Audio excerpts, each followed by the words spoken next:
You were in the news most recently because your sentence was commuted by then President Trump, and you said, I am a Trump-o-crat. Was that just a way of being deferential in the moment, or do you believe that's a thing? Well, when a man liberates you like he did, and if it wasn't for him, I'd still be in prison until May of 2024. I didn't break a law, cross a line, or take a penny. It was all routine political talk, started by then President-elect Obama. He did nothing wrong. I didn't either. It was political horse trading, and they did that to me. Trump then rescued me. How could I not be a Trump-o-crat and support President Trump personally for what he did for me? But are you still a Democrat? Do you believe in that party's cause? Well, am I still a Democrat? Yes. That's why I call myself a Trump-o-crat, a Democrat for Trump. Do I believe in today's Democratic Party and some of the positions that they've taken and some of the attacks on the traditional values, the traditional Democrats like President Kennedy, like your father, and a lot of other Democrats like Governor Rendell? This is a different Democratic Party. One of the things you learn when they make you shelter in place in prison for 8 years is that you ain't so great. It's actually humbling. You come back and you realize the world doesn't wait for you. It keeps spinning around and everything changes. And the Democratic Party today is a very, very unrecognizable party to me. I thought it was interesting. You were reflecting on your time inside and what you learned, and you were like, the politics is what scares me. I understood what I was dealing with inside. Here, the way they're going at each other and what the state of play is between the parties, you believe is more menacing than anything you've ever seen. How so? Well, I came back to a world where people hate each other more and love each other less. I came back to a world where it's no longer a permissible thing to have reasonable differences on policy differences. Each side wants to destroy the other side. I think about Abraham Lincoln's speech after he was elected president, and he's begging the southern states to not leave. He said, we are not enemies. We are friends. We must not be enemies. This is now a blood sport, and if you don't accept the position of one side or the other, either one of those sides wants to destroy you personally. And I've lived that in my own experience, so I know what it's like. I recognize it. You said they when you were talking about your own situation. This isn't to relitigate the past. Sure. But that is a very powerful concept in our politics right now. When you say, they did this to me, who do you identify as the they? First of all, unethical, I would argue, corrupt prosecutors who turn themselves into criminal weapons to criminalize things that are legal, routine, and necessary in politics to destroy me because they couldn't beat me in elections.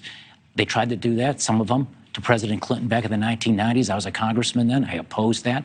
They impeached him for something that wasn't impeachable. I saw from prison what the other side, the Democrat side, my side, was doing to President Trump. With all due respect, I didn't see anything criminal whatsoever in what President Trump was doing. They impeached him for that. And needless to say, I was against it when they did it to me. Now my concern, and I really believe it'll happen, that if the Republicans win tomorrow, and there's a good chance they will, I talked to somebody today who believes they're going to win. He's very excited about it.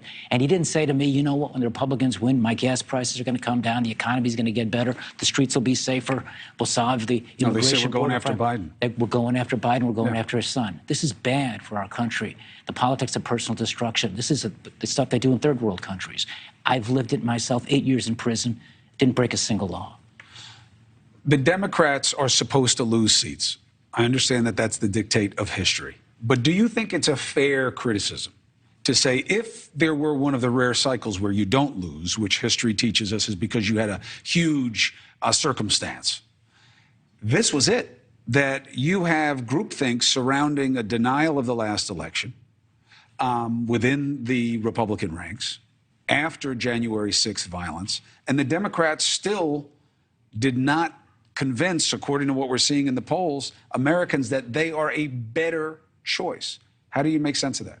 I just think the Democratic Party this time around just failed to remember that they're supposed to be listening to the people who talk about stuff around the kitchen table, those kitchen table issues. Bill Clinton said this in the 1990s. It's the economy, stupid. It's the stuff that mattered to people. When they were going after Clinton in the late 1990s, that went against the Republicans because the people back home said, this is the stuff they do in the Beltway. It doesn't affect my life. But he got stuff done. That's right. He was able to get stuff done, which I think was one of the most extraordinary things I've seen in politics in my lifetime. And that's why his poll numbers went up. Right. Not that he doesn't deserve, you know, the criticism and all the stuff about what he did and he lied. I get all that. But people said, well, look who's calling him a liar. They're all liars. At least he's trying to do something. At least he's passing things. That's right. And you're right. He wound up getting a bump after that. Is there a message? Is there a lesson in that we have still not learned? Listen to the people. Keep reminding yourself that you're hired by them to work for them. You get caught up in that inside baseball stuff, Democrats against Republicans, Republicans against Democrats. Hey, thank you for watching. Please go to newsnationnow.com newsnationnow.com, and you can find NewsNation on your television provider. And don't forget to click the red subscribe button down below. Then you will get more of NewsNation's fact-driven coverage.